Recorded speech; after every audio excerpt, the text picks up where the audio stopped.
Good morning. आज हमारा पहला प्रश्न है, क्योंकि ऐसे बहुत सारे इंपॉर्टेंट क्वेश्चन लेकर के आते हैं कि जो किसी न किसी एग्जाम में निश्चित रूप से आते रहते हैं, चाहे वो पीसीएस का एग्जाम हो, चाहे एसएससी का एग्जाम हो, एसएससी जीडी हो या यूपी टेट हो या सी टेट हो। इन सभी एग्जामों में कहीं ना कहीं क्वेश्चंस जरूर आते हैं। ये वो वाले सेलेक्टेड क्वेश्चन होते हैं, 20 क्वेश्चन जो किसी न किसी एग्जाम में आए होंगे या आने की संभावना अधिकतम होती है। कॉमन क्वेश्चन होते हैं जो अधिकतर कई एग्जामों में रिपीटेड होते हैं। तो पहला क्वेश्चन हमारा क्या है, देखते हैं। प्रश्न नंबर 1 है 0.4 की यह बार लगा हुआ है का वर्गमूल है। पहला ऑप्शन है 0.8 की बार, बी ऑप्शन है 0.6 की बार, सी 0.7 बार, डी 0.9। इनमें से एक सही होगा, इनमें से एक सही होगा। तो इसमें देखते हैं क्वेश्चन। इसमें हमें क्या करना है, जैसे कोई जो बार लगा होता है इसको क्या कहते हैं, जैसे कोई संख्या कई बार रिपीट होती है, जैसे 0.333 ऐसे लिखा है तो हम एक बार इसके ऊपर ऐसे 3 के ऊपर बार लगा देते हैं, या हम क्या करते हैं 0.3 के ऊपर कोई ऐसी बिंदी रख देते हैं। तो इसका मतलब ये होता है कि वो संख्या क्या होगी, रिपीटेड होती है ना, इसलिए उसको इस बार लगाया गया। अब इसको हमको क्या करना है, सबसे इसका हम पहले वर्गमूल बाद में निकालेंगे, तो सबसे पहले इसको हम भिन्न में बदलेंगे। तो भिन्न में बदलने का नियम क्या है, इसमें भिन्न में बदलने का नियम है कि जितने अंक दशमलव के बाद जितने अंकों के ऊपर बार लगा हुआ है या जितने अंकों इसकी पुनरावृत्ति हो रही है, ठीक है, तो उतने नीचे हर में 9 लिखते हैं और अंश में वही संख्या लिख देते हैं, ठीक है। यानी कि 0.4 के ऊपर बार का साधारण भिन्न हुई 4/9, ठीक है। अब इसका हमको वर्गमूल निकालना है। अब इसका वर्गमूल निकालेंगे तो वर्गमूल वाले इसके ऊपर ऐसे अंडर रूट चढ़ा दीजिए, तो कितना आ जाएगा, ये 2/3 हो गया।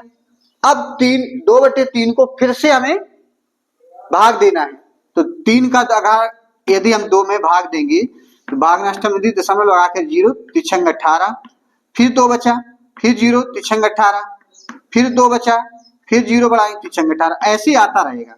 इसका मतलब है कि 6 अंक की पुनरावृत्ति बार बार हो रही है, यानी कि 0.666 ऐसे आ रहा है।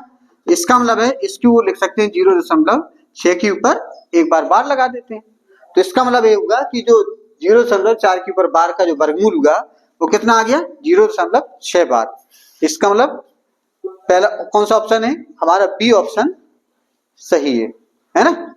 चलते सीखते हैं क्वेश्चन नंबर दूसरा। क्वेश्चन नंबर दूसरा में क्या है कि 0.234 के ऊपर एक बार लगा हुआ है किस साधारण भिन्न के बराबर है।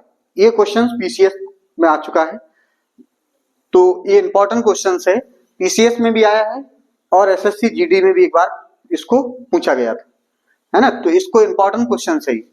तो इसमें पहले अभी हमने देखा था कि किस जो अंक थे दशमलव के बाद सभी अंकों की पुनरावृत्ति हो रही थी। इसमें क्या है कि 2 अंकों की पुनरावृत्ति हो रही, 1 अंक की पुनरावृत्ति नहीं हो रही है ना। तो इसका मतलब है ये मिश्रित भिन्न है ना, दशमलव भिन्न, मिश्रित दशमलव भिन्न। इसको साधारण भिन्न में बदलने का नियम क्या है, इसमें साधारण भिन्न बदलने का नियम सबसे पहले हम क्या करते हैं कि जो संख्या है पूरी उसको पूरी उतार देते हैं ऐसे, ठीक है, और इस संख्या से उस अंक को घटाते हैं जिसकी पुनरावृत्ति नहीं हो रही है। तो 2 की पुनरावृत्ति नहीं हो रही है, इसको 2 घटा देंगे। इसके बाद बात आती है हर की। हर में क्या होगा कि हर में उतने 9 लेते हैं जिनकी पुनरावृत्ति हो रही है। कितने अंकों की पुनरावृत्ति हो रही है, 2 अंकों की पुनरावृत्ति हो रही है, तो 2 9 लिख देंगे, 2 बार 9 लिख देंगे, ठीक है। और उतने इस 9 के आगे उतने 0 लगाते हैं जितने अंकों की पुनरावृत्ति नहीं हो रही है। तो कितने अंकों की पुनरावृत्ति नहीं हो रही है, 1 अंक की, तो 1 0 इसमें ऐसे लगा दे और इसको हल कर लेंगे। कितना आएगा, 232/990, यही आंसर हो जाएगा। तो इसको हमको ध्यान देना है कि इस प्रकार के जो सवाल हैं उनको कैसे हल करेंगे। तो पहला ऑप्शन है 232/990, तो यही ऑप्शन हमारा सही हो जाएगा, option number A, question number 2 का, है ना। तो इसमें क्या है कि जैसे अगर कभी कभार अगर इस प्रकार का आ जाए 2.32 लिखा हो, है ना, इस पर बार लगाओ, तो इसमें हम क्या करेंगे, 2 का धन लगाने के बाद इसको ऐसे लिख लेंगे, ठीक है, और इसको हम साधारण वर्ण में बदल लेंगे, 2 को ऐसे ही रखेंगे, इसको साधारण वर्ण में बदलने के लिए हम क्या होते हैं, सभी अंकों की पुनरावृत्ति हो रही है अगर इसमें, तो इसमें 32 बटे उतने अंक 9 लिखते हैं नीचे जितने 9। अब इसको अगर हम ऐसे लिखेंगे 2 सही 32/99, तो अगर कहीं पर दशमलव के पहले कोई पूर्ण संख्या है तो उसको हम क्या करेंगे, प्लस में लिखने के बाद दशमलव वाली संख्या को अलग कर लेंगे और इसके बाद उसको हल करेंगे। चलते हैं, सीखते हैं क्वेश्चन नंबर तीसरा। क्वेश्चन नंबर तीसरा में क्या है, यदि एक वृत्त तथा एक वर्ग के क्षेत्रफल समान हों तो उनके परिमापों का अनुपात होगा। ये एसएससी 2005 का क्वेश्चन से ये आ चुका है। ये परिमापों का अनुपात, पहला क्वेश्चन आंसर है ए अनुपात 1:1, बी अनुपात 2:पाई, सी पाई अनुपात 2, डी √पाई/2। यानी कि परिमापों में क्या अनुपात है, तो 4 ऑप्शन में एक ऑप्शन सही होगा। सबसे पहले क्या दिया है, जो हमारे वृत्त, एक वृत्त है और एक वर्ग है, यानी कि एक वृत्त और एक वर्ग। सबसे पहले तो ये क्वेश्चन में देखा करो कि हमको दिया क्या है, तो एक वृत्त और एक वर्ग के क्षेत्रफल समान है।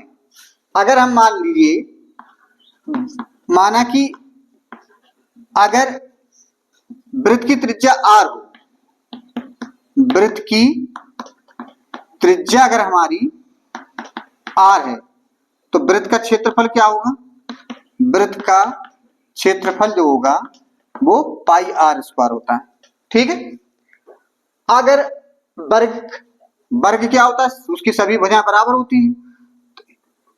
यदि वर्ग की भुजा जो है, भुजा अगर a है, तो वर्ग का क्षेत्रफल क्या होगा, वर्ग का क्षेत्रफल जो होगा वो भुजा स्क्वायर हो जाएगा, a² हो जाएगा। अब वो ये कह रहा है कि जो वृत्त का क्षेत्रफल है और जो वर्ग का क्षेत्रफल है वो कैसा है, दोनों समान है ना। तो इसका मतलब है कि a² बराबर πr², ठीक है, a² बराबर πr²। तो a बराबर क्या हो जाएगा, √πr²। इसका मतलब हो गया √π/r, यानी कि ये क्या है, वर्ग की भुजा। अब वो कह रहा है कि इनके परिमापों का अनुपात बताओ। तो वृत्त का परिमाप का मतलब क्या है, वृत्त का परिमाप है का मतलब है वृत्त की परिधि, यानी कि एक चक्कर में चली गई दूरी, उसकी वृत्त का परिमाप कहलाता है। तो परिधि को ये परिमाप कहते हैं। तो वृत्त का परिमाप बराबर क्या होगा, वृत्त की परिधि क्या होगी, वृत्त की परिधि होगी। वृत्त की परिधि क्या होगी, 2πr, ये तो वृत्त की परिधि होगी। अगर वर्ग का परिमाप क्या होगा, क्योंकि वर्ग में चारों भुजाएं बराबर होती है, जब बराबर होती है तो इसका मतलब है कि 4 इंटू भुजा। तो इसका मतलब है कि वर्ग का परिमाप, यहां लिख लेते हैं, वर्ग का परिमाप 4 इंटू भुजा। अब भुजा उसको हमको पता था कि भुजा कितनी आई थी इसमें, ये √πr, यानी कि 4 √π/r, ये वर्ग का परिमाप हो गया। और ये आपका वृत्त का परिमाप दिया। इन दोनों का अनुपात निकालना है। किसका निकालना है, एक वृत्त और एक वर्ग। तो वृत्त का परिमाप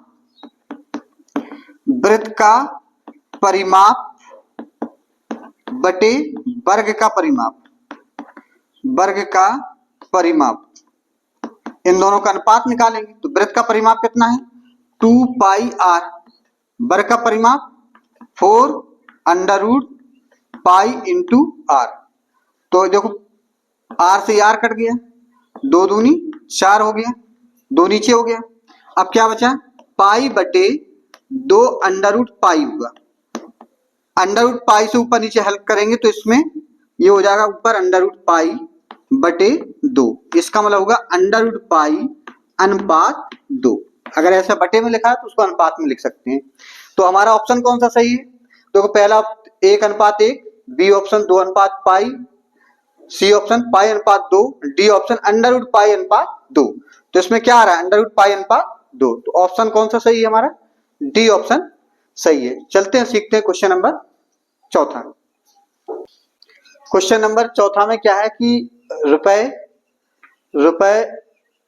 15,000 की धनराशि पर साधारण ब्याज तथा चक्रवृद्धि ब्याज का अंतर ₹96 है। यदि ब्याज की गणना 2 वर्षों में की जाती है, कितने वर्षों में?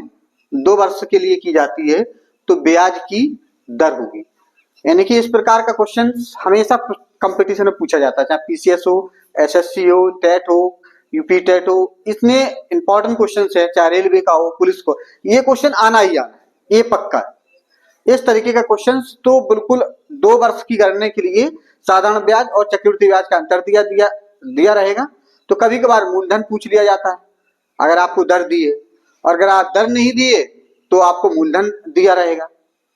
ठीक है, तो और समय 2 वर्ष के लिए दिया, और चक्रवृद्धि ब्याज और साधारण ब्याज का अंतर होगा। यानी कि चक्रवृद्धि ब्याज क्या होता है? जैसे 1 वर्ष का जो हम ब्याज निकालते हैं वो भी दूसरे वर्ष के लिए वो मूलधन बन जाता है, यानी कि ब्याज पर भी ब्याज मिलता है, उसी को बोलते हैं चक्रवृद्धि ब्याज। तो इस सवाल को कैसे हल करना है? इस सवाल को आपको क्या करना है, एक फॉर्मूला याद कर लीजिए मूल रूप से कि मूलधन बराबर ब्याजों में अंतर। ब्याजों का मतलब चक्रवृद्धि ब्याजों में अंतर, चक्रवृद्धि ब्याज और साधारण ब्याज का अंतर गुणित 100 बटे दर की घात 2 वर्ष है ना, तो 2 हो जाएगा यहाँ। ठीक है, यानी कि चक्रवृद्धि ब्याज और साधारण ब्याज में 2 वर्ष का अंतर दिया है, तो 2 वर्ष। अब मूलधन हमको दिया है 15,000, तो यहाँ पर 15,000 लिख देंगे। ब्याजों में अंतर दिया है 96, तो लिख देंगे यहाँ पर 100 बटे दर का घात। अब ये 96 इधर आ जाएंगे, तो 15,000 बटे 96 बराबर ये हो जाएगा 100 बटे दर की घात 2। अब इसको हमको हल कर देना है। क्या करना है? इसको हल करेंगे तो इसको काट दीजिए। तो पहले 3 से 3 बचे 15, 3 3 9, 3 दूनी 6 कट जाएगा। तो ये 50, फिर 50 ये कटेगा तो कितना हो जाएगा? 25 है ना, 2 बार काटे, 2 दूनी 2 पंचे 10, ये 16 बार कट जाएगा। अब ऊपर कितना बचा? 2500 बटे 16 बराबर 100 बटे दर की घात 2। अब देखो इसमें कितना आ रहा है, ये 2500 कितने का वर्ग हो जाएगा? ये हो जाएगा 50 की घात 2 और नीचे 4 की घात 2, यानी कि हम लिख सकते हैं 50 बटे 4 पूरे की घात 2 बराबर कितना हो रहा है? 100 बटे दर की घात 2। यदि देखो घातें समान है तो उनके आधार भी समान होते हैं। तो आधार समान होते हैं तो हम इसको क्या करेंगे कि 100 यहां लिख देते हैं, इतने में क्या हो जाएगा? 50 बटे 4 बराबर 100 बटे दर। तो देखो ये 50 दूनी 100 हो गया, तो दर कितनी हो जाएगी? दर बराबर हो जाएगी 4 दूनी 8, यानी कि 8% हमारी दर हो। तो इसका मतलब प्रश्न नंबर क्या है? पहला ऑप्शन है 8%, बी ऑप्शन है 10%, सी है ज्ञात नहीं की जा सकती, डी ऑप्शन इनमें से कोई नहीं। तो ऑप्शन कौन सा सही है? 8%। डी ऑप्शन 8 ए सही है। चलते हैं सीखते क्वेश्चन नंबर 5वां। क्वेश्चन नंबर 5वां में क्या है? किसी वर्ग का क्षेत्रफल तथा उसके विकर्ण पर खींचे गए वर्ग के क्षेत्रफल का अनुपात होगा। पहला option 1:1, B option 1:2, C option 1:3, D option 1:4 है ना। तो इसमें क्या है कि सबसे पहले दिया क्या है? एक वर्ग का क्षेत्रफल, इसके बाद क्या है? जो वर्ग का क्षेत्रफल, और इसके बाद विकर्ण पर खींचे गए वर्ग के क्षेत्रफल का अनुपात हमको ज्ञात करना है। यानी कि कोई वर्ग है इस तरीके का, एक वर्ग बना हुआ है, ठीक। तो वर्ग की माना कि भुजा ए है, ये सभी भुजाएं वर्ग की बराबर होती है, मान लीजिए ए बी सी ये डी, ठीक है, एक वर्ग। इसमें सारी भुजाएं कैसी है, बराबर है। अब यहाँ विकर्ण क्या है, वर्ग के विकर्ण बराबर होते हैं, है ना। वर्ग के विकर्ण क्या होते हैं, बराबर होते हैं, यानी कि BD और AC ये दोनों जो विकर्ण हैं ये बराबर होते हैं। लेकिन हमको क्या करना है, एक विकर्ण पर कोई वर्ग बनाया गया, तो इसका मतलब है इस जो वर्ग का जो क्षेत्रफल होगा वो विकर्ण की उसकी वर्ग की जो भुजा होगी उसका वर्ग करना पड़ेगा, तभी उस वर्ग का क्षेत्रफल आएगा। तो सबसे पहले तो हम देखते हैं कि इस वर्ग का क्षेत्रफल क्या है। तो वर्ग का क्षेत्रफल भुजा स्क्वायर यानी कि ए स्क्वायर। अब विकर्ण निकालिए, विकर्ण पर यहाँ 90 अंश का कोण बना है, ये सामने कर्ण हो गया, तो कर्ण माने ए बी सी डी, ये त्रिभुज है ना, तो समकोण त्रिभुज में पाइथागोरस थ्योरम लगा देंगे, तो BD बराबर BD का स्क्वायर बराबर BC का स्क्वायर धन CD का स्क्वायर, ये हो जाएगा ए स्क्वायर धन ए स्क्वायर, इनकी हो जाएगा 2a स्क्वायर, यानी कि BD का स्क्वायर। तो BD बराबर कितना हो जाएगा, √2 इंटू ए, यानी कि एक विकर्ण आपकी जो विकर्ण की लंबाई है वो हमारी आ गई। अब इसी पर एक वर्ग बनाया गया, तो इस पर अगर हम वर्ग बना देते हैं इस तरीके का इतना ही बड़ा, तो इसका जो क्षेत्रफल होगा, है ना, तो इसका क्षेत्रफल क्या होगा, वर्ग विकर्ण पर बना वर्ग का क्षेत्रफल, विकर्ण पर बने वर्ग का क्षेत्रफल, बने वर्ग का क्षेत्रफल क्या होगा, भुजा स्क्वायर यानी कि 2a स्क्वायर, ये होगा। अब इसका और इसका अनुपात निकालना है, यानी कि वर्ग का क्षेत्रफल और कर्ण पर बना वर्ग के क्षेत्रफल का अनुपात, तो इन दोनों का अनुपात जब हम निकालेंगे तो क्या आएगा, या इसका तो क्या हो जाएगा a स्क्वायर बटे 2a स्क्वायर, इन दोनों कट जाएगा तो क्या आ जाएगा 1/2, यानी कि 1:2, यानी कि इस वर्ग के क्षेत्रफल और इस वर्ग के विकर्ण पर बना वर्ग का क्षेत्रफल, इन दोनों का अनुपात निकालना है। तो कितना है हमारा 1:2, तो हमारा ऑप्शन कौन सा सही है, बी ऑप्शन सही है ना, 1:2। चलते सीखते हैं क्वेश्चन नंबर 6वां।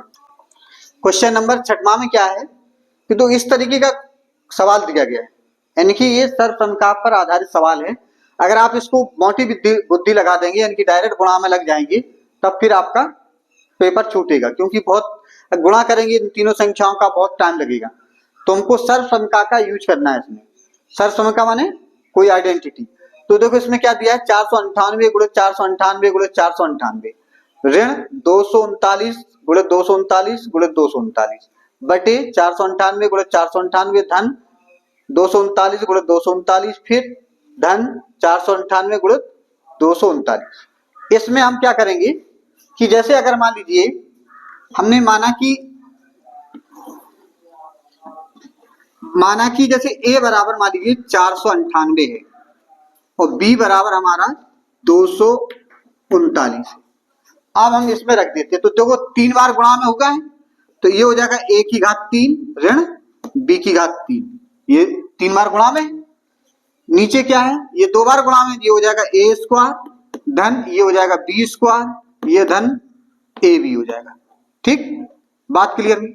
अब यहां पर हमने जब a और b मान लिया तो हमको दिखने लगा है ना, बीजीय रूप में हमने बना लिया इसको। अब इसमें क्या हो जाएगा ये a क्यू ऋण b क्यू हो गया कि नहीं हो गया। तो क्या फॉर्मूला होता है a ऋण b सेकंड ब्रैकेट में a square plus b square, यहां ऋण है तो प्लस ab बटे क्या हो जाएगा a square plus b square plus ab।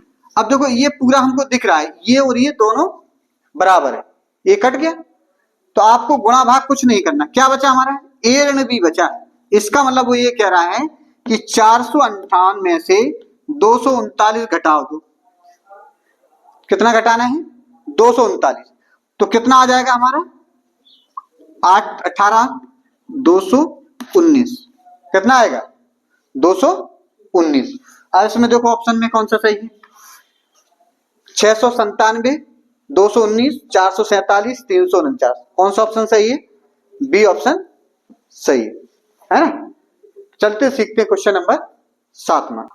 Question number 7वां में क्या है किसी संख्या के 60% कितना 60% का 3/5 यदि 36 हो तो वह संख्या होगी। यानी कि देखो जहां भी का लगा हो इसका मतलब है गुणा का चिन्ह क्या है गुणा का चिन्ह। तो किसी संख्या माना संख्या आपको माननी पड़ेगी माना कि ऐसे मान लीजिए माना कि संख्या आपकी कोई है मान लीजिए x है। अब जिसको हमको निकालना पड़ता है उसको अपनी तरफ से कोई भी चर मान लेते हैं x मान लिया। अब के 60% इसका निकालो 60/100 तो इसका हो गया 60% माने 60x/100। अब वो कह रहा है का 3/5 का माने गुणा 3/5 कितना है यदि वो 36 है किसके बराबर है ये 36 के बराबर है। अब बताओ 0 से ये 0 कट जाएगा कटेगा कि नहीं है तो ये कितना हो गया फिर कटेगा 2 3 6 2 5 10 ये 3 3 9x/5 25 बराबर 36। अब x बराबर क्या होगा x बराबर होगा 36 गुणित 5/9 ये भाग में है इधर गए तो गुणा में हो गए तो ये गुणा में है तो नीचे जाएंगे भाग में ये 9 से कट जाएगा 9 चौको 36 ये 25 चौको 100 कितना हो गया यानी कि जो संख्या हमने मानी थी उसका मान आया 100। तो पहला ऑप्शन क्या है देखो 100 बी में 80 सी में 75 डी में 90 तो ऑप्शन कौन सा सही है हमारा ए ऑप्शन सही है। क्वेश्चन नंबर 7 का ए सही। चलते हैं सीखते हैं क्वेश्चन नंबर 8 में। क्वेश्चन नंबर 8वां में क्या है कि यदि दो भिन्नों का गुणनफल 14/15 है तथा भागफल 36/24 है तो इनमें बड़ी भिन्न कौन सी होगी। यानी कि दो भिन्न हैं है ना उन भिन्नों में हमको ये बताना है कि दोनों भिन्नों में कौन सी बड़ी होगी यदि गुणनफल हमारा कितना है 14/15 है और भागफल 36/24 है। तो जैसे सबसे दो भिन्न है तो माना कि सबसे पहले तो माना कि जो भिन्न है भिन्न क्या होती है अंश बटे हर होती है मानी एक a बटे b है और एक c बटे d है दो भिन्न है जिनमें भिन्न क्या होती है जिनमें अंश और हर हो। अब इसमें क्या है अब वो ये प्रश्न के अनुसार देखेंगे कि दोनों भिन्नों का गुणनफल है 14/15 यानी कि ये a बटे b इंटू c बटे d की वैल्यू दी है 14/15 यानी कि AC बटे BD बराबर 14/15 एक चीज आ गई है ना। अब भागफल का मतलब क्या होगा भागफल का मतलब ये होगा कि A बटे B में भागित C बटे D इन दोनों का भागफल होगा। जब भी भागफल ये वाला चिन्ह है तो ये वाली संख्या गुणा में बदलते हैं तो हम क्या करते हैं इनका उल्टा कर देते हैं यानी कि ये हो जाएगा D बटे C। इसका मतलब ये होगा कि AD बटे BC की वैल्यू कितनी है 36/24 दी है कितनी दी है 36 यानी कि AD बटे BC बराबर 36/24।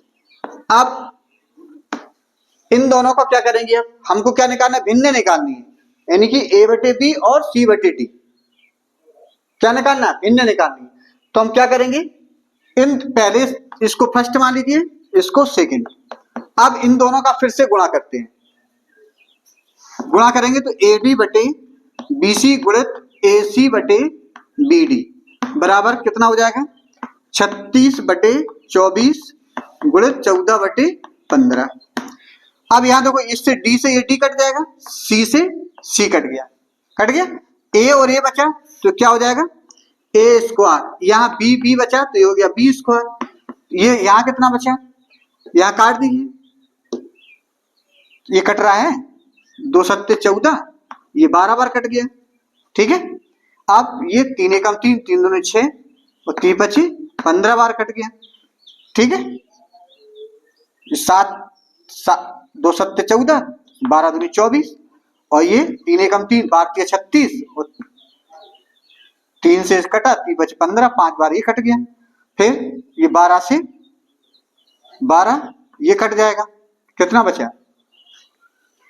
36 है ना ये, तो 12 36, तो 3 बचे 15, तो 7 बटे ये 12, 12 से 2 सत्ते 14, ये 12 बार ये कट गया।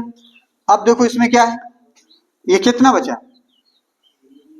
ये 36 बटे 24 है, ये 24 है ना, तो ये 7 बटे कितना आया 12, 7 बटे 12 आया कितना 7 बटे 12, ए स्क्वायर बटे बी स्क्वायर है ना, 7 बटे 12 आएगा ए सी बटे बी डी, 14 बटे 15 ये हो गया, 36 बटे 24 हो गया है ना, तो ये कट गया। बंद करो उसको। क्वेश्चन नंबर 8वां में क्या है कि यदि दो भिन्नों का गुणनफल 14 बटे 15 तथा भागफल 35 बटे 24 है तो इनमें बड़ी भिन्न कौन सी होगी। यानी कि दो भिन्न हैं, जैसे मान लीजिए ए बटे बी और सी बटे डी, दो भिन्न हैं, उनका गुणनफल हमको 14 बटे 15 दिया है, भागफल 35 बटे 24 दिया है। अब हमको उन भिन्नों में ये देखना है कि दोनों भिन्नें हमारी कौन सी बड़ी है। कभी कभार छोटी पूछ ले तो छोटी निकालेंगे, बड़ी पूछ रहा है तो यह माना कि भिन्न जो है वो ए बटे बी और सी बटे डी है। अब वो ये पहला कह रहा है कि भिन्नों का गुणनफल 14 बटे 15 है ना, यानी कि ए बटे बी गुणित सी बटे डी बराबर है 14 बटे 15, यानी कि ए सी बटे बी डी बराबर 14 बटे 15। ठीक है पहली। अब दूसरा क्या है भागफल, यानी कि भागफल माने ए बी में सी डी का भाग देना है, ए बी में सी डी का भाग, ए बी भाग सी डी, इसका मतलब है ए डी बटे बी सी बराबर कितना दिया है 35 बटे 24। ये दूसरी मान लीजिए कंडीशन। अब इसमें हम पहली और दूसरी कंडीशन का दोनों का क्या करेंगे गुणा करते हैं, क्या करें गुणा, तो गुणा करेंगे तो ए सी बटे बी डी गुणित ए डी बटे बी सी बराबर 14 बटे 15 गुणित 35 बटे 24। ठीक है। अब इसमें क्या करेंगे देखो 5 सते 35, 5 दिया 15, 3 बार ये कटा। अब ये कितनी बार कटेगा, ये 2 सत्ते 14 और ये 12 दूनी 24 है ना। अब बराबर क्या होगा 7 सत्ते ये 49 बटे 12 ये 36। अब यहां देखो डी से ये डी कटा, सी से सी कटा, तो ए का गुणा ए में होगा ए स्क्वायर, बी का गुणा बी में होगा बी स्क्वायर, यानी कि ए स्क्वायर बटे बी स्क्वायर की वैल्यू आई 49 बटे 36, तो ए बटे बी की वैल्यू हो जाएगी 7 बटे 6 है ना। ए बटे बी की वैल्यू 7 बटे 6 आई है, बात समझ आ रही। अब ए बटे बी की वैल्यू यदि हम 7 बटे 6 यहां रख दें तो सी बटे डी की वैल्यू आ जाएगी, तो 7 बटे 6 अगर रख देते हैं यहां पर 7 बटे 6 गुणित सी बटे डी बराबर 14 बटे 15, तो 7 से ये 7 दूनी 14, 2 बार कट जाएगा, तो ये बचा कितना 6, तो सी बटे डी बराबर 2 गुणित 6 बटे 15, 2 3 6 नहीं 3 दूनी 6 और 3 पचे 15, यानी कि ये हो जाएगा 4 बटे 5, यानी कि सी बटे डी की वैल्यू आई 4 बटे 5। अब चूंकि इसमें कौन सी भिन्न पूछ रहा है बड़ी भिन्न पूछ रहा है, तो देखो ए बटे बी की वैल्यू आ रही 7 बटे 6 और सी बटे डी की वैल्यू आ रही 4 बटे 5, इन दोनों में बड़ी कौन सी दिख रही है। जैसे 7 बटे 6 और 4 बटे 5 में कौन सी बड़ी होगी, अगर 4 का भाग 5 में देंगे पॉइंट में तो 5 अट्ठे 40, तो 0.8 आ जाएगा, आएगा कि नहीं। और यहां पर देखो 6 का भाग 7 में दोगे तो क्या आएगा 6.6, आज 6 एकम 6 है 6 एकम 6.6, तो इसका मतलब क्या हो रहा है ये बड़ी है कि ये बड़ी है। इसमें 1.6 का भाग 7 में देंगे तो 1 फिर एक बचेगा दशमलव 0 बढ़ाएंगे 6 एकम 6, 1.1 आ रहा है ना। तो इसलिए अब इसमें 0.08 है, ये है 1.1, तो ये ज्यादा बड़ी है, तो इसका मतलब 7/6 बड़ी है। तो हमारा ऑप्शन कौन सा सही होगा? तो ऑप्शन जो होगा बी ऑप्शन सही होगा, 7/6, है ना। तो इस प्रकार के क्वेश्चन अक्सर क्वेश्चन पूछे जाते हैं कि भिन्नों का गुणनफल या भागफल दिया होता है ना, हर कंपटीशन में। इंपॉर्टेंट क्वेश्चन है, इस चीज को ध्यान रखना। चलते हैं सीखते हैं क्वेश्चन नंबर 9। क्वेश्चन नंबर 9 में क्या है कि यदि किसी धन राशि में किसी दर से 6 वर्षों बाद साधारण ब्याज पर 60% की वृद्धि होती है, तो रुपया 12,000 पर 3 वर्षों बाद उसी दर से, यानी कि जो दर इसमें है उसी दर से चक्रवृद्धि ब्याज कितना होगा, है ना। इंपॉर्टेंट क्वेश्चन है, एनसीईआरटी की किताब का क्वेश्चन है, अक्सर ये पूछा जाता है, आने की उम्मीद भी है। जो भी एग्जाम आने वाले हैं उनमें जरूर पूछा जाएगा, क्योंकि इसमें 2 चीज कंडीशंस हैं। एक तो चक्रवृद्धि ब्याज निकालना है, और इसमें दर पहले, इस सवाल से जो पहली कंडीशन से दर निकालनी है। तो अगर मान लीजिए कोई आपका मूलधन, कोई धन राशि होगी, मान लीजिए एक्स से, ठीक है। एक्स में 60% जो ब्याज है वो 60% ही हो गया। साधारण ब्याज जो 60% है वो कितना होगा? एक्स गुणित दर आर गुणित समय कितना है? 6 वर्ष, 6 वर्ष बटे 100, इससे ये कट जाएगा, एक्स से एक्स कट गया, तो 60 बराबर कितना आ गया? 6R। तो R बराबर कितना हो गया? 10%, यानी कि 10% हमारा इसमें आ गया दर। अब इसी दर से अब चक्रवृद्धि ब्याज यानी कि कंपाउंड इंटरेस्ट निकालना है। तो चक्रवृद्धि ब्याज यानी कि कंपाउंड इंटरेस्ट बराबर होता है P in bracket 1 plus R, R माने 10/100, कितनी वर्ष के लिए है? 3 वर्ष का, तो इसमें 3 घात ऋण 1, ये चक्रवृद्धि ब्याज। P की वैल्यू क्या है इसमें? P की वैल्यू दी है यानी कि प्रिंसिपल 12,000, तो इसमें हम 12,000 रख देंगे, ये 12,000 यहां रख दिया। अब इसको हल करेंगे, 10 से ये कट जाएगा, 10 एकम 10 और 1 11, 11 की घात 3, 11 गुणित 11 गुणित 11 बटे 10 की घात 3, तो 1,000 हो गया ऋण 1। अब 11 का गुणनफल करेंगे तो कितना आ जाएगा? ये हो जाएगा, ये 12,000, 11 गुणित कितना हो जाएगा? 1 331, 13,331, यानी कि 11 में 11 121, यहाँ कर लीजिए 121 गुणित 11, 11 एकम 11, 11 दूनी 22 और 1 23, 11 एकम 11, 2 13, यानी कि इतना आ जाएगा। ये कितना होगा? 13,000, 1,331, 1,331 ये आ जाएगा। अब ऋण 1,000 बटे 1,000, 1,000 से ये 1,000 कट गया तो 12 बचा, 1,331 में से 1,000 कट जाएगा तो 331 बचा, ठीक है। इनका हम गुणा कर देंगे, कितना हो जाएगा? 12 एकम 12, भारतीय 36, 1 37, हासिल 3, भारतीय 36 और 3 39, यानी कितना आ जाएगा? 3,972। तो इसमें देखो ऑप्शन कितना है? 2,160, 3,160, 3,972। तो ऑप्शन नंबर कौन सा सही है? क्वेश्चन नंबर 9 में का सी ऑप्शन सही है, 3,972 होगा। चलते हैं सीखते क्वेश्चन नंबर 10। क्वेश्चन नंबर 10 में क्या है? इंपॉर्टेंट क्वेश्चन है, very very most important question है। क्या है कि एक व्यक्ति ने 2 घड़ियां 15,000 रुपए में खरीदी, है ना। 2 मतलब खरीद करके उसने क्या किया? एक को 12% के लाभ पर बेच दिया और दूसरी को 18% के लाभ पर बेच दिया, ठीक। तो घड़ियों की जगह कोई भी वस्तु ले सकता है, कोई 2 गाय ले सकता है, 2 गाय भैंस ले सकता है, हाथी खरीद सकता है, कुछ भी खरीद सकता है। तो मेन चीज है कि आपको इस पैटर्न को आपको पता होना चाहिए कि इस प्रकार का सवाल जो है कि आप कैसे उसको हल करेंगे, इसका कॉन्सेप्ट आप लोग समझिए। जब भी 2 चीजें एक मोस्ट कुल रुपए उसका दिया गया है, यानी कि 15,000 रुपए में उसे खरीद कर उसने एक को 12% के लाभ पर तथा दूसरी को 18% के लाभ पर बेचा, जिससे उसे कुल मिलाकर के 15% का लाभ हुआ। यहाँ ये चीज हमको दी गई है का लाभ होगा।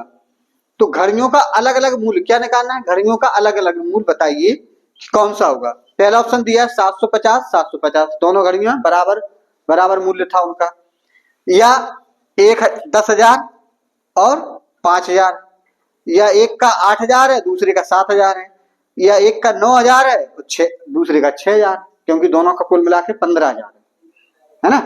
तो ऐसे सवालों को हल करने के लिए क्या करेंगे, सबसे पहले हम क्या करेंगे कि जो हमको अनुपात दिया, लाभ कितना दिया 12% और ये कितना दिया 18%, तो पहली और ये दूसरी घड़ी है ना, पहली घड़ी और ये दूसरी, पहली घड़ी पे कितने परसेंट 12%, दूसरी घड़ी पर कितना परसेंट 18% लाभ। ठीक है, समझ आ रही बात? पहली घड़ी पर क्या 12%, दूसरी घड़ी पर कितना 18%। अब दोनों में क्या है, दोनों में कितने कुल कितने परसेंट लाभ और 15%, दोनों पे और मिला 15%। तो अब हम क्या करेंगे कि इन दोनों का यहाँ पर अंतर निकालेंगे। क्या निकालेंगे? अंतर निकालेंगे। तो 18 और 15 का अंतर कितना आया 3% का, है ना, परसेंट है ना, ये भी परसेंट में, और इसका अंतर कितना आया 12 15 का अंतर कितना है 3%। इनका अनुपात निकालेंगे, प्रतिशत अनुपात है ना, प्रतिशत अनुपात, प्रतिशत अनुपात में क्या होगा 3% बटे 3%, कितना हो जाएगा 1:1, यानी कि जो प्रतिशत का अनुपात आया 1:1। तो अनुपात का योग निकाल लो, अनुपात का योग कितना हो जाएगा, योग हो जाएगा 1 और 1 2। अब ये अनुपाती योग 2 है, कितना है 2। अब इसमें 2 से भाग दे देंगे।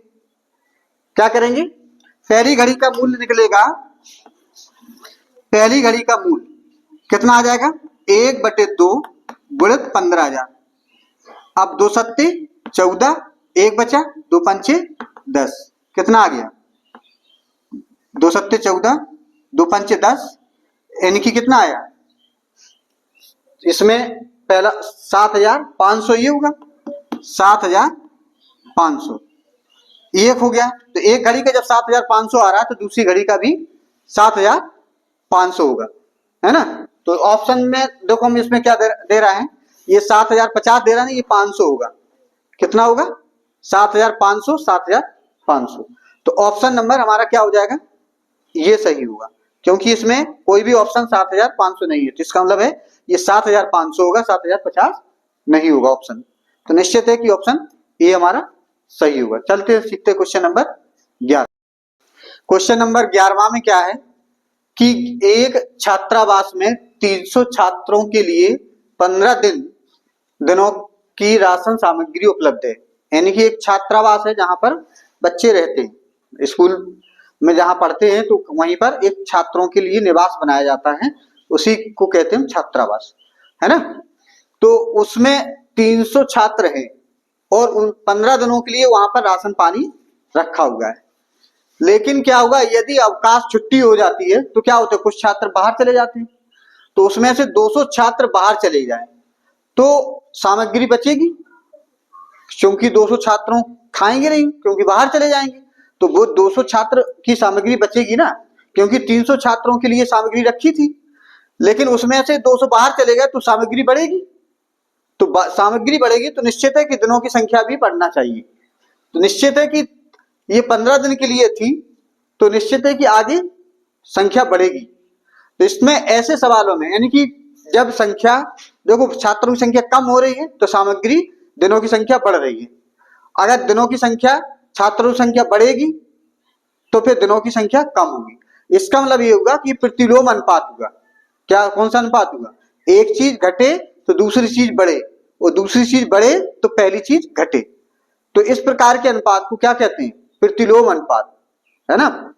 क्या कहेंगे, प्रतिलोम अनुपात। तो ऐसे सवालों को सॉल्व करने के लिए बहुत सरल ट्रिक के माध्यम से हम हल कर लेते हैं।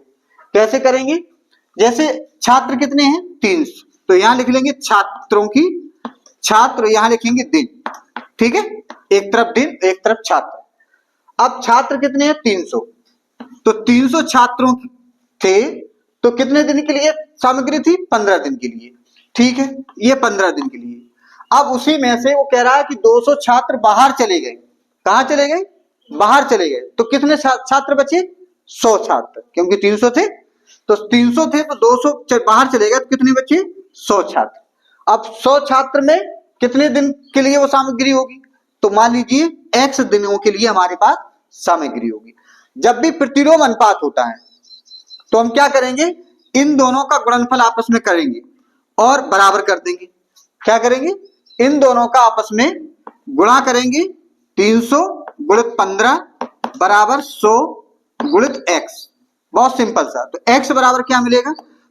300 गुणित 15 बटे 100। ठीक है, तो 100 से देखो ये कटेगा 2 जीरो और 15 का 3 से गुणा हो जाएगा तो 15 3 45। तो x का मान कितना आ गया? 45। तो पहला ऑप्शन हमारे पास कितना है? 35 दिन। बी ऑप्शन है 45 दिन, सी ऑप्शन है 25 दिन, डी ऑप्शन है 20 दिन। तो कौन सा ऑप्शन सही है हमारा? देखो 45 दिन आया ना, तो ये 45 दिन। तो हमारा ऑप्शन डी ऑप्शन सही होगा कि ये 45 दिन वो सामग्री चलेगी। चलते सीखते हैं क्वेश्चन नंबर 12। क्वेश्चन नंबर 12 में क्या है कि 12, 18 और 25 से पूर्णतः विभाज्य छोटी से छोटी पूर्ण घन संख्या है। इनमें से कौन सी छोटी से छोटी ऐसी संख्या है जो पूर्ण घन है ना, यानी कि जिसका हम घनमूल ले सके, जिसका हम पूर्ण घनमूल, छोटी से छोटी। तो सबसे देखो छोटी से छोटी जब भी पूछा जाए तो इसका मतलब लघुत्तम आपको निकालना है। तो सबसे पहले हम क्या करेंगे? 12, 18 और 25 का क्या निकालेंगे? लासा निकालेंगे। 12, 18 और 25 का लासा निकालेंगे।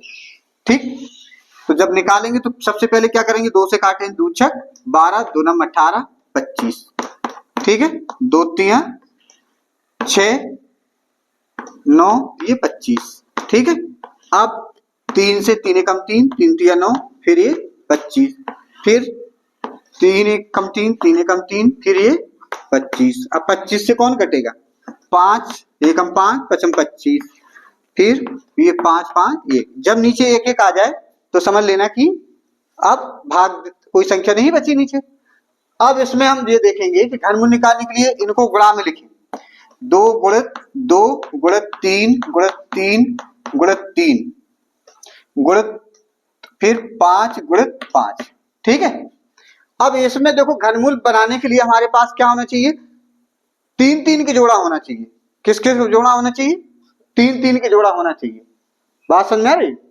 तो इसमें देखो कितने 2 कम है, इसमें 1 2 कम है। ठीक, तो इसमें हम 1 2 से गुणा कर देते हैं, इसको गोल बना लेते हैं कि हमने इसको गुणा किया है। इसमें 3 कितने कम है? इसमें 1 3 कम है 3 से, और 1 5 कम है तो 5 से इसमें गुणा करेंगे। अब ये देखो 3 3 के जोड़ा बन गए। इसका मतलब है ये वाली सबसे छोटी संख्या होगी जो पूर्ण घन संख्या होगी, है ना, जो इन तीनों से पूर्णता विभाज्य होगी। इसका मतलब है 2 दूनी 4 दूनी 8, 8 ये 8 हो गया, 3 तिया 9 तिया ये 27 हो गया, ये 5 25। आगे अगर इसमें हम 5 का इसमें गुणा कर देंगे, ये 5 25 ये 25 हो गया, 5 का इससे गुणा करो 8 40 हो गया, गुणित ये 27 हो गया, ये 25 हो गया, फिर 2500 को ये 100 हो गया ना, 1000 हो गया। 25 का 4 में गुणा करेंगे तो 1000 होगा ना, 2500 को 100 1 0। अब क्या बचा? ये 27 बचा, तो 27 करेंगे तो कितना आ जाएगा? 27000, है ना, 27000 हो जाएगा। हो जाएगा कि नहीं हो जाएगा? तो सबसे छोटी जो है, छोटी से छोटी पूर्ण घन संख्या जो होगी वो कौन सी होगी? देखो पहला ऑप्शन 1200, बी ऑप्शन 18000, तीसरा ऑप्शन 27000, डी ऑप्शन 2700। तो ये आपकी पूर्ण घन संख्या होगी 2700, है ना। तो डायरेक्ट वैसे भी देख रहे हो कि अगर हम 9 का इस संख्या का अगर वो गुणनखंड करेंगे तो क्या होगा? इसमें 18 पूर्ण घन संख्या नहीं है, क्योंकि 3 तिया 9 तिया 27 होना चाहिए था, यहाँ 3 3, क्योंकि अब इसमें 3 तिया 9 दूनी 18 हो रहा है। इसका मतलब किसी के 3 3 के जोड़ा नहीं बन रहा है, तो इसलिए होगा ही नहीं। ये 4 तिया 12 ये भी नहीं होगा, क्योंकि 2 जीरो है तो 3 जीरो होना चाहिए। यहाँ भी 2 जीरो है तो कम से कम 3 जीरो होना चाहिए, तो 3 जीरो इसमें है और 27, 3 तिया 9 तिया 27। डायरेक्ट ये भी हम डायरेक्ट लगा सकते हैं ऑप्शन देख करके। चलते हैं, सीखते हैं क्वेश्चन नंबर 13। क्वेश्चन नंबर 13 में क्या है कि गणित की पुस्तक ला ज्यामिति के लेखक हैं, इनमें से कौन से लेखक हैं? पहले ऑप्शन में है रेन देकार्ते, दूसरा यूक्लिड, तीसरा सी है नारायण पंडित और डी ऑप्शन है महावीराचार्य। ये 4 ऑप्शन है। तो इसमें गणित को जो ला ज्यामिति की पुस्तक है, तो मुख्य रूप से जैसे आप इन पुस्तकों के बारे में जानेंगे, जैसे यूक्लिड थे, इन्होंने एक पुस्तक लिखी थी एलिमेंट्स, इनकी पुस्तक है एलिमेंट, यानी कि ज्यामिति के इनको जनक भी कहा जाता है ना। और गणित नारायण पंडित हैं, इनकी पुस्तक है गणित कौमुदी, ये भारतीय गणितज्ञ थे, गणित कौमुदी। और महावीराचार्य की जो पुस्तक है कौन सी है? गणित सार संग्रह।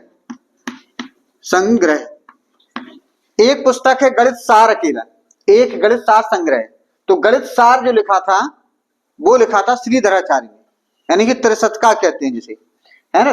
तो इसलिए गणित सार संग्रह शब्द लिखा होगा गणित सार के साथ, तो फिर वो पुस्तक आपकी महावीराचार्य की होगी, है ना, महावीर आचार्य। अब बच्चे कौन है? रेन देकार्ते ऐसे गणितज्ञ थे जिन्होंने रेखा गणित, बीज गणित और अंक गणित तीनों का समावेश करके ऐसी एक गणित की ब्रांच को खोज करके लिखा, उनका सामंजस्य उसमें स्थापित किया, उसका नाम है निर्देशांक ज्यामिति। तो निर्देशांक ज्यामिति के जनक होते का नाम अगर कभी पूछा जाए तो रेन देकार्ते, है ना। तो निर्देशांक ज्यामिति, तो वही पुस्तक उन्होंने एक पुस्तक लिखी थी ला ज्यामिति, तो उसी में निर्देशांक ज्यामिति का पूरा वर्णन उसमें दिया गया है। तो रेन देकार्ते, पहला ऑप्शन कौन सा सही होगा हमारा? रेन देकार्ते। चलते हैं, सीखते हैं क्वेश्चन नंबर 14। क्वेश्चन नंबर 14 में क्या है? इंपॉर्टेंट क्वेश्चन है, वेरी मोस्ट इंपॉर्टेंट क्वेश्चन है, बहुत एग्जाम में पूछा गया है। ये कॉमन जैसे एसएससी में है, आपका यूपीएससी में है, ये क्वेश्चंस आता है।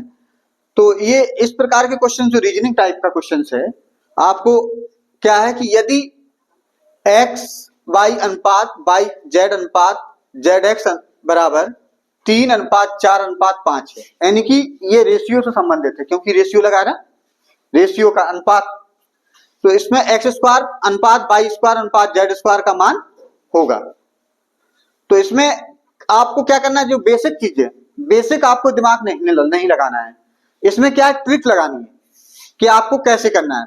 तो आप इसको ध्यान से देखेंगे तो आपको ये ट्रिक बिल्कुल क्लियर हो जाएगी, यानी कि हमेशा कभी भूलेंगे नहीं। तो इसमें क्या करना है कि आपको करना क्या है कि जो आप ट्रिक लगाएंगे, सबसे पहले x और ये y, ये ऐसे z लिख लेंगे, ठीक है। ध्यान से देखो क्या करना है, आपको x y और z लिख लेना है।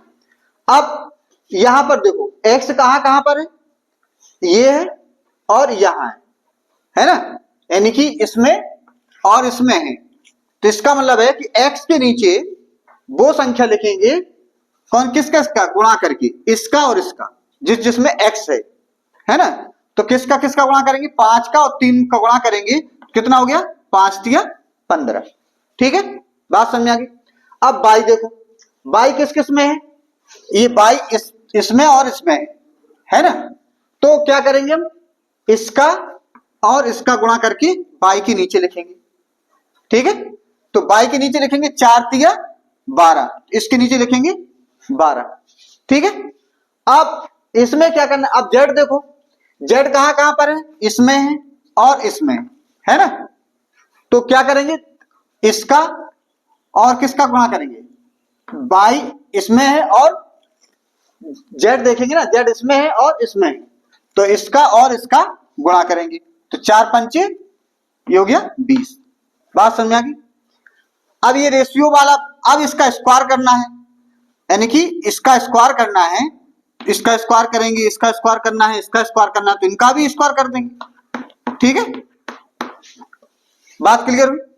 अब रेशियो है तो रेशियो ही मान के चलो, ये रेशियो है तो ये भी रेशियो में हो जाएंगे, ऐसे भी। अब 5 का ये 15 लिखा हुआ है, तो क्या करेंगे, 15 का वर्ग करेंगे। 15 का वर्ग कितना होता है, 225 रेशियो 12 का वर्ग कितना होता है, 144। 20 का वर्ग कितना होगा, 400 होगा कि नहीं। तो इंपॉर्टेंट क्वेश्चन से बिल्कुल ट्रिक के माध्यम से हमने निकाल दिया कि अगर मान लीजिए X Y ratio by Z ratio Z X आपको दिया गया है 3:4:5, कोई भी संख्या हो, यहाँ आपको क्या करना है, सबसे पहले आपको X square Y square Z square इन दोनों तीनों का रेशियो निकालना है।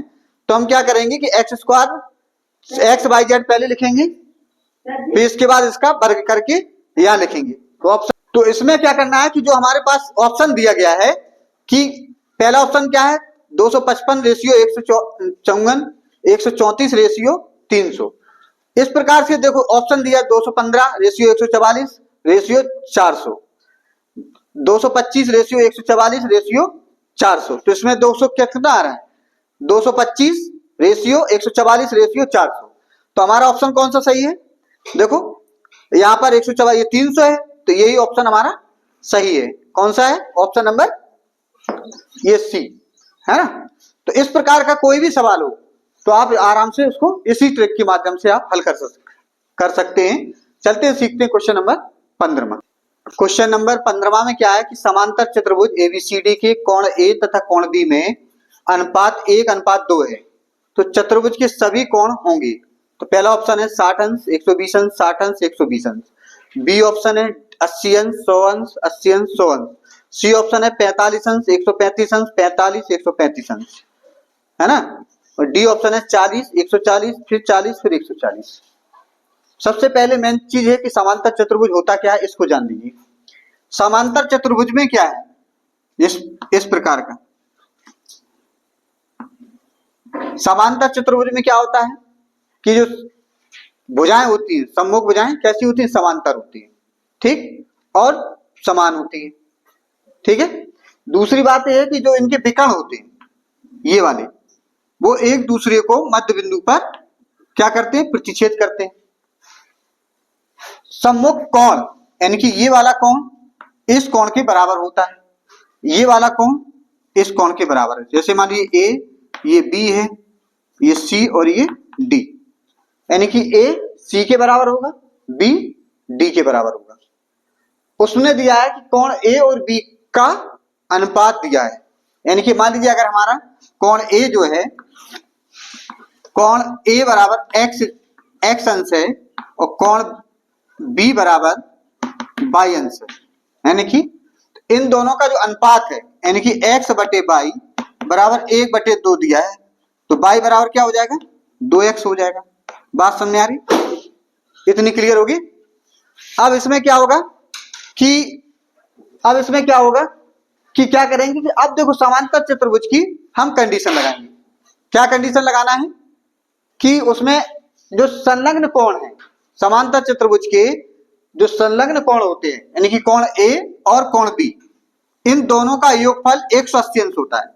यानी कि समांतर चतुर्भुज के जो संलग्न कोणों का योग कितने अंश होता है, 180 अंश होता है। ए और बी, तो ए की जगह क्या है x, बी की जगह क्या है 2x, ये 2x हो गया 180, ये 3x बराबर 180, तो x बराबर हो जाएगा 60 अंश। बात क्लियर हुई। अब 60 अंश ये हो गया, अगर x का मान ये 60 अंश है, ये 60 अंश है, तो ये कितना होगा, क्योंकि दोनों का योग 180 अंश है, तो ये 60 अंश है, तो b का मान कितना हो जाएगा, y बराबर कितना हो जाएगा 2 × 60 यानी कि 120 अंश। तो b का मान हो गया यहां पर 120 अंश। अब हमने में ये बताया था कि समांतर चतुर्भुज के सम्मुख कोणों जो होते हैं वो कैसे होते हैं, समान होते हैं।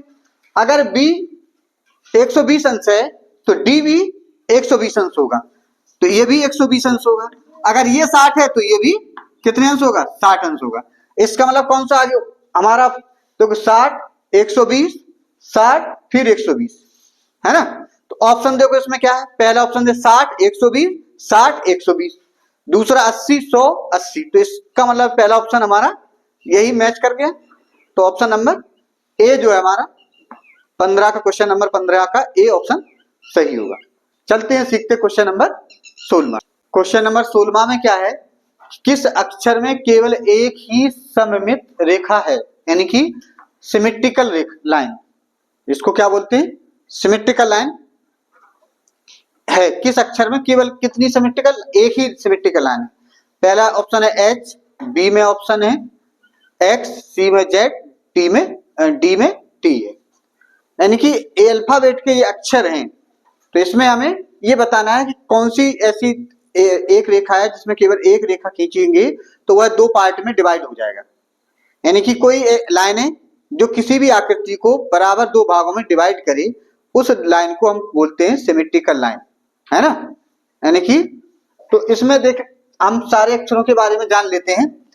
पहले जैसे मान लीजिए ए, बी, ये C, D, E, F, G, H, I, J, K, L, M, N, O, P, Q, R, S, T, U, B, W, X, Y और ये जेड, है ना।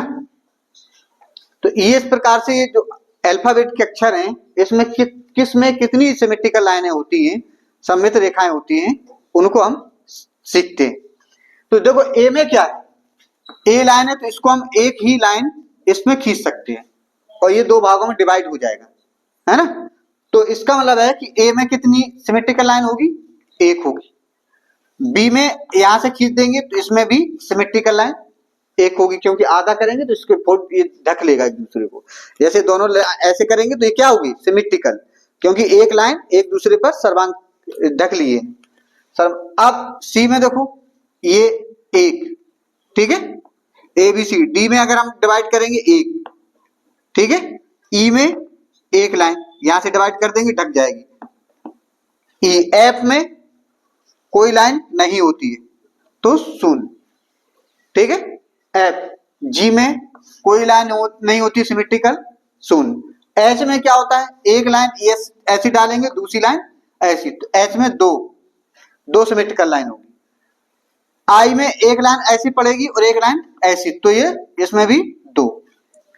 जे में कोई सिमेट्रिकल लाइन नहीं होती है, शून्य सिमेट्रिकल लाइन। के में क्या होगा, इसमें अगर डिवाइड करेंगे एक, ठीक है। एल में कोई सिमेट्रिकल लाइन नहीं होती है, एम में एक होती है, ठीक है। एम में कितनी होती है, एक। एन में कोई सिमेट्रिकल लाइन नहीं होती है। ओ में कितनी होती है, यहां से आके डिवाइड करेंगे, यहां से डिवाइड करेंगे तो ये आपकी कितनी होगी, अगर ऐसे भी डिवाइड तो ये कितनी होगी, दो, ठीक है, ये दो होगी। अब पी में कोई सिमेट्रिकल लाइन नहीं होती है, क्यू में कोई सिमेट्रिकल लाइन नहीं होती है, आर में कोई सिमेट्रिकल लाइन नहीं होती है, एस में कोई नहीं होती है। टी में देखो, टी को ऐसे डिवाइड करेंगे, एक सिमेट्रिकल लाइन इसमें एक होती है। यू में को डिवाइड करेंगे तो इसमें दो भाग डिवाइड हो जाएगा तो इसमें एक होगी। यू, बी में भी एक होगी, डब्ल्यू में भी एक होगी, और एक्स में देखो यहां से डिवाइड करें और यहां से डिवाइड करें तो इसमें दो लाइन होगी, है ना। वाई में एक सिमेट्रिकल लाइन होगी और जेड में कोई सिमेट्रिकल लाइन नहीं होगी, एस में कोई सिमेट्रिकल लाइन नहीं होगी। बात समझ आ गई। तो इस प्रकार से हमें किन किन अक्षरों में कितनी सिमेट्रिकल लाइनें होती हैं ये हमने अभी सीखा है। तो हमारे पास इसमें देखो एच में कितनी होती है, एच में दो होती है, एच में कितनी होती है, दो। एक्स में दो, जेड में कोई लाइन नहीं होती है, शून्य, और टी में कितनी होती है, एक। तो इसका मतलब है किस अक्षर में केवल एक ही सिमेट्रिकल लाइन, सममित रेखा होती है। तो कौन सी अक्षर सही ऑप्शन हो गया आपका, डी ऑप्शन सही हो गया, है ना। तो हमारा ऑप्शन डी सही हो। चलते हैं सीखते हैं क्वेश्चन नंबर 17। क्वेश्चन नंबर 17 में वह संख्या जिसमें सममित रेखा नहीं होती है, यानी कि कोई संख्या लिखिए 0, 3, 8, 9, इनमें से किस अंक में, जो संख्या में आपकी सिमेट्रिकल लाइन नहीं होती है। तो इसमें अंकों के बारे में भी हम सीख लेते हैं कि जैसे मान लीजिए 0, 1 2 3 4 5 6 7 8 और ये 9 तक के अंक होते हैं, है ना। संख्याएं तो अनंत होती हैं, लेकिन इनके बारे में अगर हमको जानकारी तो इन्हीं अंकों से मिलकर के विभिन्न संख्याएं आगे बनी होती हैं।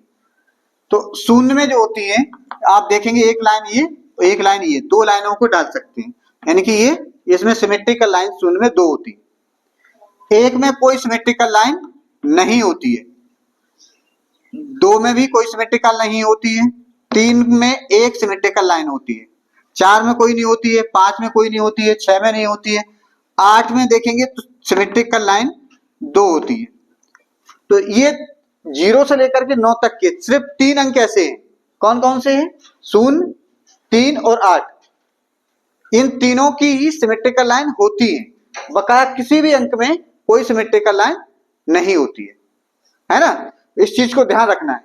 तो इसमें देखो 0, 3, 8 दिया है, इसका मतलब ये तीनों में सिमेट्रिकल लाइन होती है, 9 में सिमेट्रिकल लाइन नहीं होती है। तो ऑप्शन नंबर हमारा कौन सा सही है? डी सही है, यानी कि सममित रेखा। चलते सीखते क्वेश्चन नंबर 18वां। क्वेश्चन नंबर 18वां में क्या है कि एक रेलगाड़ी 315 मीटर लंबी है, यानी कि कोई रेलगाड़ी है ना, तो उसकी जो लंबाई है वो 315 मीटर है, 54 किलोमीटर प्रति घंटा की चाल से वह चल रही है। उसकी चाल जो है 54 किलोमीटर प्रति घंटा की चाल से चल रही है। तो उसकी चाल जो है 54 किलोमीटर प्रति घंटा से वह एक खंबे को कितने समय में पार करेगी? क्योंकि रेलगाड़ी है तो उसकी चाल जो है 54 किलोमीटर प्रति घंटा है। अब इसमें क्या करना है,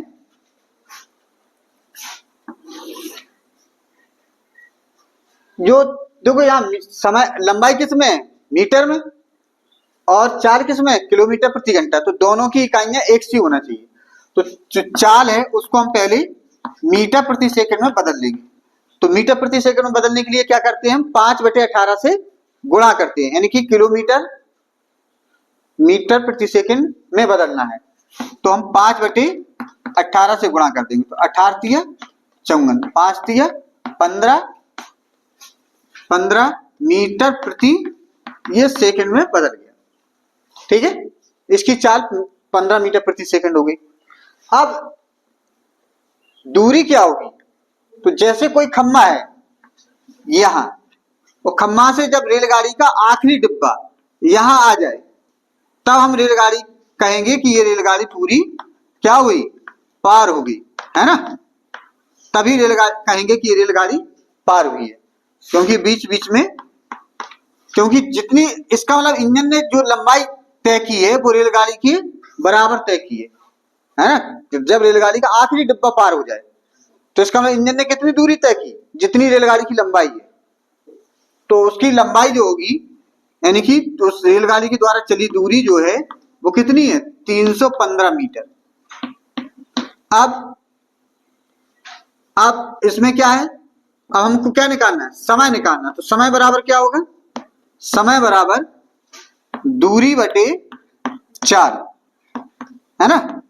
तो दूरी कितनी है? 315, समय कितना है? 15। तो 15 दूनी 30 और 15 एकम 15। इसका मतलब ये कितना हो गया? इतने सेकंड में आएगा, क्योंकि ये हमारा किस में आ रहा? मीटर प्रति सेकंड में चाल है, तो समय हमारा सेकंड में आएगा। तो देखो इसमें कितना दिया? पहला दिया 21 second, B 21 minute, 20 second, 21 second. इसका मतलब है 21 सेकंड। ऑप्शन नंबर कौन सा सही है? ए सही है। चलते हैं सीखते क्वेश्चन नंबर 19वां। नंबर 19वां में क्या है? एक टोकरी में 1250 फूल हैं, ठीक है। एक व्यक्ति किसी नगर के प्रत्येक मंदिर में उतने ही फूल चढ़ाता है जितने उस नगर में मंदिर है। जैसे नगर में अगर 100 मंदिर हैं तो 100 फूल एक मंदिर पे चढ़ाता है वो, ठीक है। अगर 10 मंदिर हैं तो 10 फूल एक मंदिर पे चढ़ाएगा, 2 मंदिर हैं तो 2 फूल एक मंदिर पे चढ़ाएगा। यानी कि जितने उस नगर में मंदिर है उतने ही वह प्रत्येक पर फूल चढ़ाता है। यदि उसने कुल टोकरी 8 टोकरी फूल चढ़ाए, यानी कि टोकरियों की संख्या कितनी है? 8 टोकरी फूल लग गए, तो उस नगर में मंदिरों की संख्या होगी, कितनी होगी? पहला ऑप्शन 200 है, B option 100, C option 300, D option 400। तो उसमें मंदिरों की संख्या निकालना है। तो इसका मतलब कुल फूल उसने कितने चढ़ा दिए? माना कि जैसे मान लीजिए, माना कि मंदिरों की संख्या जो है, मंदिरों की संख्या जो हमारी कितनी हुई?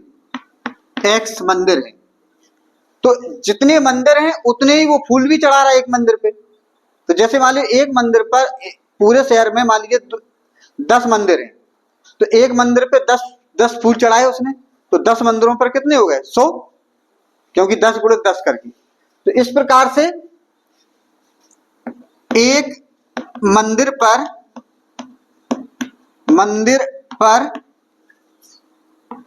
चढ़ाए फूल कितने? फूल भी उसने उतने ही चढ़ाए जितने मंदिर हैं। तो कुल फूलों की संख्या कितनी होगी? कुल फूलों की जो संख्या होगी, फूलों की संख्या क्या हो जाएगी? x गुणित x, यानी कि x स्क्वायर। अब एक टोकरी में कितने थे? 1250 फूल। तो 8 टोकरी में कितने फूल हो जाएंगे? 1250 गुणित 8, वो किसके बराबर हो जाएगी? इस x स्क्वायर के बराबर। तो x स्क्वायर बराबर हो जाएगा 1250 गुणित 8। 8 टोकरी थी, 8 का इसमें गुणा कर देंगे, 0 8 5 40 की 0, 8 2 16, 4 20 की 0, 8 एकम 8 और 1 10, यानी कि ये हो गया 10,000 फूल उसने पूरे जितने मंदिर थे उस शहर में, उसने 10,000 फूलों को चढ़ा दिया। तो अब इसमें क्या करेंगे? x बराबर हो जाएगा अंडर रूट 10,000। इसका मतलब क्या लिख सकते हैं इसको? 100 गुणित 100, यानी कि अंडर रूट के बाहर कितना आ जाएगा? 100। तो इसमें देखो क्या दिख रहा है, वो हमने मंदिरों की संख्या क्या मानी थी? x। अगर वो कहा कि प्रत्येक मंदिर पे कितने फूल चढ़ाए उसने, तब भी वो उतना ही आंसर आएगा, जितने मंदिर थे उतने फूल चढ़ा रहा है। तो एक मंदिर पे फूलों की संख्या भी पूछ सकता है। तो देखो पहला ऑप्शन 200, बी ऑप्शन 100 है, तो हमारा ऑप्शन कौन सा सही है? यानी कि उस नगर में मंदिरों की संख्या कितनी होगी? 100 होगी। कितनी होगी? 100। चलते हैं, सीखते हैं क्वेश्चन नंबर 20वां। ये क्वेश्चन नंबर 20वां में क्या है कि 20वां में अंडर रूट 27 ऋण 9 बटे अंडर रूट 3 ऋण अंडर रूट 1/9 प्लस 3 की करनी 1 बटे 27 का मान होगा। पहला option under root 3, B option 2 under root 3, C option 0, D option 3 under root 3, यानी कि ये आपके 4 ऑप्शन दिए हैं। इसमें हमको क्या करना है? सरल करना है इसको, यानी कि इसका मान ज्ञात करना है। तो देखो यहाँ वर्गमूल का चिन्ह लगा है ना? इसमें क्या लगा है? वर्गमूल का चिन्ह लगा है। तो ऐसे यहां लिख लेते हैं पहले 1/9, 3 की करनी 1/27। देखो इसमें वर्गमूल का चिन्ह लगा, तो इसका हमें क्या निकालना है? वर्ग निकालना है। तो अब वर्गमूल कैसे निकालोगे? तो इसमें 3 तिया 9 तिया 27, ऐसे हम 3 तिया 9 तिया 27 ऐसे पहले फैक्टर कर लीजिए। इसमें क्या है? 9 बटे अंडर रूट 3 लिखा है, ये इसका वर्गमूल निकालना है तो 1/3 हो जाएगा। इसका वर्गमूल निकालना है तो ये भी 1/3 हो जाएगा, होगा, क्योंकि इसका घनमूल निकालेंगे, है ना? क्यों 3 की करनी लगी ना, तो 3 तिया 9 तिया 27, तो 1/3। इसका वर्गमूल निकालना तो 1/3। तो ये धन का है और ये ऋण का, ये कट गया। अब यहाँ पर देखो इसमें क्या है? ये 3 बाहर आ जाएगा, 3 अंडर रूट 3 बचेगा, ऋण ये हो गया 9 हो गया। तो इसका सरलीकरण करेंगे, अंडर रूट 3 से ऊपर नीचे गुणा करेंगे तो 3 नीचे आ जाएगा, ये भी 3 तिया 9, तो ये हो जाएगा 3 अंडर रूट 3, ये भी 3 अंडर रूट 3। यहाँ तो 0 हो गया था तो ये भी कट गया, क्या बचा फिर? 0। तो आंसर क्या आ गया हमारा? ऑप्शन कौन सा सही है? सी ऑप्शन सही है ना? इस प्रकार से अभी हमने 20 क्वेश्चनों को अभी सॉल्व किया है। ऐसे ही इंपॉर्टेंट क्वेश्चनों को लेकर के हम हमेशा वीडियो लेकर के आते हैं।